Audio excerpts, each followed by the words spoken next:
ജൈനമ്മ തിരോധാന കേസിൽ പ്രതി സെബാസ്റ്റ്യന്റെ കസ്റ്റഡി 7 ദിവസത്തേക്ക് കൂടി നീട്ടി ചോദിക്കാൻ ക്രൈംബ്രാഞ്ച് ഏറ്റുമാനൂർ കോടതിയിൽ ക്രൈംബ്രാഞ്ച് അപേക്ഷ സമർപ്പിച്ചു. DNA പരിശോധനയ്ക്കായി ആദ്യം അയച്ച ശരീരാവശിഷ്ടങ്ങളുടെ ഫലം കേസിൽ നിർണായകമാണ്. അതേസമയം സ്ത്രീകളുടെ തിരോധാനത്തിൽ സെബാസ്റ്റ്യന്റെ ബന്ധുക്കളുടെയും അയൽവാസികളുടെയും തുറന്നുപറച്ചിലുകൾ വിശദമായി പരിശോധിക്കാനാണ് അന്വേഷണ സംഘത്തിന്റെ തീരുമാനം.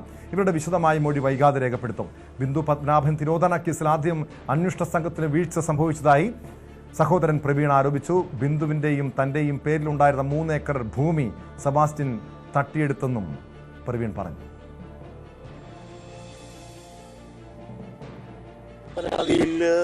പരാതി എന്ന് പറഞ്ഞു കഴിഞ്ഞാൽ ഹോം ഡിപ്പാർട്ട്മെന്റിന് 8 പേജുള്ള എല്ലാം വിശദമായി പറഞ്ഞുകൊണ്ടുള്ള പരാതിയാണ് പോയത്. അതിൽ തന്നെ ഈ വസ്തു മറിച്ച് വിറ്റ സ്ത്രീയെയൊക്കെ ചൂണ്ടിക്കാണിച്ചുകൊണ്ട് എല്ലാം വിശദമായ ഒരു പരാതിയാണ്.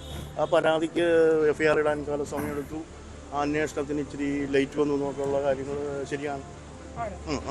ഇപ്പോഴുള്ള കാര്യങ്ങളല്ല ഞാൻ പറയുന്നത്. ഇത് ആദ്യത്തെ അന്വേഷണത്തിൽ വീഴ്ച ഉണ്ടാകണമല്ലോ എന്ന് പറഞ്ഞാൽ ഒരു സ്ത്രീ മിസ്സിംഗ് കേസിൽ FIR ഇടാനൊക്കെ ഒരു ലേറ്റ്.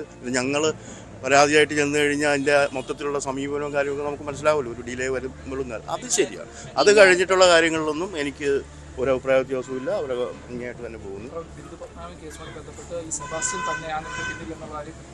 അല്ല, 100% ഉണ്ടല്ലോ. എന്താണെന്ന് വെച്ചാൽ ബിന്ദു പത്മനാഭനെ കാണാതായി എന്നും പറഞ്ഞ് വെറുതെ ഒരു പരാതിയല്ല ഞാൻ. അതിനകത്ത് ഞാനത് കാര്യം വ്യക്തമായിട്ട് പറഞ്ഞിട്ടുണ്ട്. എന്തുകൊണ്ടാണ് സെബാസ്റ്റ്യനിലേക്ക് പോകുന്നത്? ഇവിടെ അന്വേഷിച്ച് കഴിഞ്ഞപ്പം സെബാസ്റ്റ്യനുമായിട്ട് വസ്തുവിടപാടോ അങ്ങനെയുള്ള കാര്യങ്ങളുണ്ടായിരുന്നു. അപ്പോൾ ഞാനിത് അറിഞ്ഞു. ഈ വസ്തു മറിച്ച് വിറ്റത് വേറെ ലേഡിയെ വെച്ച് മറിച്ച് വിറ്റത് അറിഞ്ഞു. അതതിനകത്ത് നമ്മൾ പറയുന്നു. സെബാസ്റ്റ്യൻ്റെ വീട്ടിൽ ഞാൻ പോകുന്നു. ഒരു പ്രാവശ്യം പോയി ചോദിക്കാം, നേരിട്ട് കണ്ട്. അത് പുള്ളി അതിന് സമയം തരാൻ തന്നെ 4 മാസം എടുത്തു ഒന്ന് കാണാൻ സെബാസ്റ്റ്യൻ. അപ്പോൾ പല രീതിയിൽ പിന്നെ അവിടെ ചെന്ന് കഴിഞ്ഞ് പറയുന്ന കാര്യങ്ങൾ മുഴുവൻ ഒരു ലേഡി വരുന്നു. എപ്പോൾ ഞാൻ ചെല്ലുന്നതിൻ്റെ ഒരാഴ്ചയ്ക്ക് മുമ്പ് വന്നു, പിന്നെയും വരുന്നൊരു ഡേറ്റ് വരുന്നു. എന്തിനാണെന്ന് ചോദിക്കുമ്പോൾ എന്തോ ഡോക്യുമെൻ്റ് എടുക്കാറുണ്ട്. ഡോക്യുമെൻ്റ് ഇവിടെ വച്ചിരിക്കും പോയിരിക്കുകയാണ്. ആ ലേഡിയുടെ ഫോൺ നമ്പർ അറിയില്ല. ആ ലേഡി എവിടുന്നാണ് വരുന്നതെന്ന് അറിയില്ല. അപ്പം പല അതായത് പറയുന്ന മുഴുവൻ കള്ളം. പിന്നെ അപ്പം അത് കഴിഞ്ഞാണ് ഞാൻ പോലീസ് ഇതിൽ കൊടുക്കുന്നത്. അപ്പം പിന്നെ ശരണ്യ സ്നേഹജൻ ചേരുന്നുണ്ട് ആലപ്പുഴയിൽ നിന്ന് വിവരങ്ങളുമായി. ശരണ്യ, ഈ കേസിൽ അന്വേഷണ സംഘം ഇന്നലെ കുഴിയെടുത്ത്, അതായത് റഡാർ സംവിധാനം ഉപയോഗിച്ചുള്ള കൂടുതൽ സ്ഥലങ്ങളിൽ കുഴിയെടുത്ത് പരിശോധന നടത്തിയിരുന്നു. അവിടെ നിന്നും എന്തൊക്കെ കാര്യങ്ങൾ കണ്ടെത്തിയെന്നറിയണം. ഇനി എന്താണ് അന്വേഷണ സംഘത്തിൻ്റെ നീക്കങ്ങളെന്നറിയണം. 7 ദിവസത്തേക്ക് ക്രൈംബ്രാഞ്ച് സെബാസ്റ്റ്യനെ വീണ്ടും കസ്റ്റഡിയിൽ ആവശ്യപ്പെട്ടിട്ടുണ്ട്. കസ്റ്റഡിയിൽ ആവശ്യപ്പെട്ട് കൂടുതൽ ചോദ്യം ചെയ്യണം, കൂടുതൽ തെളിവെടുപ്പ് നടത്തണം. ഈ സ്ഥലങ്ങളിൽ വീണ്ടും എത്തിക്കാനുള്ള നീക്കമുണ്ടാകും. പക്ഷേ അതോടൊപ്പം ഈ ബന്ധുക്കളും ഈ സെബാസ്റ്റ്യൻ്റെ അയൽവാസികളും ചില പുതിയ ആരോപണങ്ങൾ ഉന്നയിക്കുന്നു.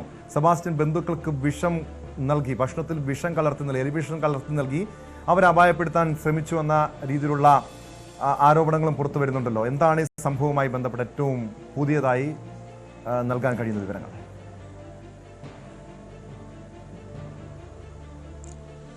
ടോമേ, സെബാസ്റ്റ്യന്റെ അച്ഛന്റെ അനിയന്റെ മകനാണ് അത്തരത്തിലൊരു മൊഴി പോലീസിന് നൽകിയിട്ടുള്ളത്. അതായത് ഇയാളുടെ ഒരു ക്രിമിനൽ പശ്ചാത്തലം എന്താണ് എന്നുള്ളത് അന്വേഷണ സംഘം അവിടെ വീട് പരിശോധിക്കുന്ന ഘട്ടത്തിൽ ബന്ധുക്കളിൽ നിന്നൊക്കെ വിശദാംശങ്ങൾ തേടിയിരുന്നു. ആ സമയത്താണ് അദ്ദേഹം ഇക്കാര്യം, CB എന്ന വ്യക്തിയാണ് ഇക്കാര്യം വിശദീകരിച്ചിട്ടുള്ളത്. അദ്ദേഹം ക്രൈംബ്രാഞ്ചിൽ നൽകിയിട്ടുള്ള മൊഴി പ്രകാരം പറഞ്ഞിട്ടുള്ളത്, ഇതിന് മുമ്പ് ഒരു തർക്കമുണ്ടായപ്പോൾ, അതായത് വീട്ടിലേക്കുള്ള ഇലക്ട്രിക് കണക്ഷൻ എടുക്കുന്നതുമായി ബന്ധപ്പെട്ട ഒരു തർക്കമുണ്ടായ ഘട്ടത്തിൽ ഈ സെബാസ്റ്റ്യൻ വീട്ടിൽ സഹോദരി മാത്രമുണ്ടായിരുന്ന സമയത്ത് ഭക്ഷണത്തിൽ വിഷം കലർത്തി എന്നുള്ള ഒരു നിർണായകമായ വിവരം, അതായത് ഇയാൾക്കൊരു ക്രിമിനൽ സ്വഭാവം പണ്ടേ ഉണ്ടായിരുന്നു എന്നുള്ള സ്ഥിരീകരിക്കുന്ന രീതിയിലുള്ള ഒരു പ്രതികരണം അദ്ദേഹത്തിന്റെ ഭാഗത്ത് നിന്ന് മൊഴിയായി നൽകിയിട്ടുണ്ട്. ഒപ്പം തന്നെ വ്യക്തമാക്കുന്നത്, അന്ന് ഇങ്ങനൊരു സംഭവം ഉണ്ടായതിനു ശേഷം പിന്നീട് ഈ പുറത്തു പോയി തിരികെ വന്നിരുന്ന എല്ലാവരും ഭക്ഷണം കഴിക്കാനായി എടുത്തപ്പോൾ ഭക്ഷണത്തിന് കുറച്ചു പേർ കഴിച്ചു. പിന്നെ എന്തോ ഭക്ഷണത്തിന് സ്മെല്ലുണ്ടായിട്ട് അവരെ പരിശോധിച്ചു. അങ്ങനെ കഴിച്ചവർ ആശുപത്രിയിൽ പോകുന്നൊരു സാഹചര്യം ഉണ്ടായി. അവിടെ വളർത്തുന്ന കോഴിക്ക് അത് കൊടുത്തപ്പോഴത്തേക്കും ഈ കോഴി ചത്തുപോയി എന്നുള്ളതാണ് അവർ പറഞ്ഞത്. അപ്പോൾ ആശുപത്രിയിൽ ചെന്ന ഘട്ടത്തിൽ എലിവിഷമാകാമെന്നുള്ള നിഗമനമാണ് ഡോക്ടർ പങ്കുവച്ചത് എന്നുള്ളതും അദ്ദേഹം പറയുന്നുണ്ട്. ആ രീതിയിലുള്ള മൊഴിയാണ് അദ്ദേഹം നൽകിയിട്ടുള്ളത്. അത്തരത്തിൽ നിർണായകമായ പല വിവരങ്ങൾ ഇയാളുടെ ഒരു സ്വഭാവത്തെ സംബന്ധിച്ച് ഇയാൾക്ക് നേരത്തെ തന്നെ ഈ ക്രിമിനൽ പശ്ചാത്തലം ഉണ്ടായിരുന്നു എന്നുള്ളത്, അതിൽ തന്നെ ഏറ്റവും പ്രധാനം അയൽവാസി കൂടിയായിട്ടുള്ള വ്യക്തികൾ പറഞ്ഞിട്ടുള്ള ചില കാര്യങ്ങളാണ്. അതിൽ തന്നെ ഇയാൾ ചെറുതിൽ തന്നെ തൊട്ടടുത്ത ബന്ധുവിൻ്റെ വീട്ടിൽ നിന്നും പാത്രങ്ങൾ എടുത്തുകൊണ്ട് പോയി അത് തൊട്ടടുത്തുള്ള കുളത്തിൽ ഉപേക്ഷിച്ച നിലയിൽ കണ്ടെത്തിയിരുന്നു എന്നുള്ളതൊക്കെ വ്യക്തമാക്കുന്നുണ്ട്. ആ രീതിയിൽ ഇയാൾക്ക് ചില പ്രശ്നങ്ങൾ ഉണ്ടായിരുന്നു, ചെറുപ്പം മുതൽ തന്നെ അത്തരം പ്രശ്നങ്ങൾ ഉണ്ടായിരുന്നു എന്ന് സ്ഥിരീകരിക്കുന്ന രീതിയിലാണ് ഇപ്പോൾ അന്വേഷണ സംഘം ഓരോ കാര്യങ്ങൾ കണ്ടെത്തിക്കൊണ്ടിരിക്കുന്നത്.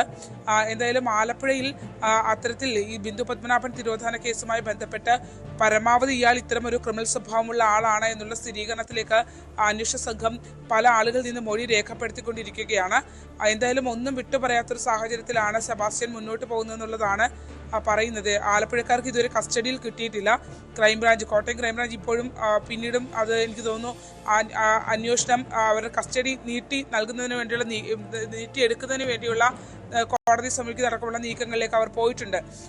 ഏറ്റവും പ്രധാനപ്പെട്ടതായി നമുക്ക് പറയാനുള്ളത് ഇപ്പോൾ ബിന്ദു പത്മനാഭന്റെ സഹോദരൻ പ്രവീൺ ഇറ്റലിയിൽ നിന്ന് ഇപ്പോൾ നാട്ടിലെത്തിയിട്ടുണ്ട്. ക്രൈംബ്രാഞ്ചിന് അദ്ദേഹം എത്തി രണ്ടാമത് രക്തസാമ്പിളുകൾ തീർച്ചയായും അതാണ് ഈ പ്രവീൺ ഇന്ന് വ്യക്തമാക്കിയ ചില കാര്യങ്ങളുണ്ട്. പ്രവീണിന്റെയും ബിന്ദുവിന്റെയും 3 ഏക്കറോളം ഭൂമി സെബാസ്റ്റ്യൻ തട്ടിയെടുത്തു. അതോടൊപ്പം ബിന്ദു ജീവിച്ചിരിപ്പുണ്ടെന്ന് ഈ സഹോദരനടക്കം പറഞ്ഞ് വിശ്വസിപ്പിക്കാൻ ശ്രമിച്ചു. പക്ഷെ ഇവിടെ പോലീസിനെതിരെയാണ് ഏറ്റവും കൂടുതൽ രൂക്ഷമായ വിമർശനം പ്രവീൺ ഉന്നയിച്ചത്. ഈ കേസിൻ്റെ അന്വേഷണത്തിൻ്റെ തുടക്കത്തിൽ ബിന്ദുവിനെ കാണാനില്ലെന്ന് പരാതി നൽകിയതിന് ശേഷം പോലീസ് ഒരു ഉണർന്ന് പ്രവർത്തിച്ചില്ല. പോലീസിൻ്റെ ഭാഗത്തുനിന്ന് അന്വേഷണത്തിൽ ഗുരുതരമായിട്ടുള്ള വീഴ്ച ഉണ്ടായെന്ന് പ്രവീൺ പറയുന്നുണ്ട്.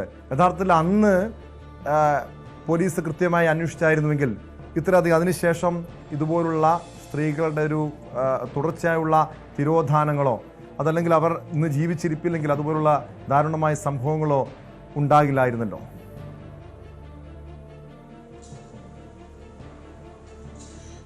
ടോം, ഈ പ്രവീൺ പറയുന്ന കാര്യങ്ങൾ അന്ന് മുൻപ് നമ്മൾ കേട്ടിട്ടുള്ളതാണെങ്കിൽ ഇപ്പോഴും അയാൾ പറയുന്ന ഓരോ കാര്യങ്ങൾ കേൾക്കുമ്പോൾ ഈ സെബാസ്റ്റ്യൻ എത്രമാത്രം ബുദ്ധിപൂർവ്വമാണ് സ്ത്രീകളെ കൈകാര്യം ചെയ്തിരുന്നത് എന്നുള്ളതാണ്. അന്നത്തെ കാലത്ത്, അതായത് 2003 കാലയളവിലാണ് ബിന്ദു പത്മനാഭന്റെ രക്ഷകർത്താക്കൾ മരണമടയുന്നത്. അച്ഛനും അമ്മയും 1 മാസത്തെ വ്യത്യാസത്തിലാണ് മരണപ്പെടുന്നത് എന്നുള്ളതാണ്. അമ്മ മരിക്കുന്നു, അതിനുശേഷം 1 മാസം കഴിയുമ്പോൾ തന്നെ ബിന്ദുവിന്റെ അച്ഛനും മരിക്കുന്നു. 2003 ബിന്ദുവിന്റെ പേരിലുള്ള 30 ബിന്ദുവിന്റെ വീടിന്റെ ഉടമസ്ഥതയിലുള്ള അവരുടെ കുടുംബ പുരയിടമായ 30 സെന്റ് ഭൂമിയും വീടും എല്ലാം കൂടി ഒരു വളരെ തുച്ഛമായ വിലയ്ക്ക് ബിന്ദു വിൽക്കുന്നു എന്നുള്ളതാണ്. പിന്നീട് ഇടപ്പള്ളിയിലുള്ള അച്ഛൻ്റെ സ്വത്തുക്കളടക്കം, അച്ഛൻ അന്ന് എക്സൈസ് ഇൻസ്പെക്ടർ ആയിരുന്നു. അത്തരത്തിൽ ആ രീതിയിൽ സാമ്പത്തികമായി നല്ല എക്സൈസ് ഇൻസ്പെക്ടർ, സഹോദരൻ അബ്കാരി ബിസിനസ് ചെയ്യുന്ന ആള്, അങ്ങനെ ആ സാമ്പത്തികമായി നല്ല ഔന്നത്യത്തിലുള്ള ഒരു കുടുംബമായിരുന്നു.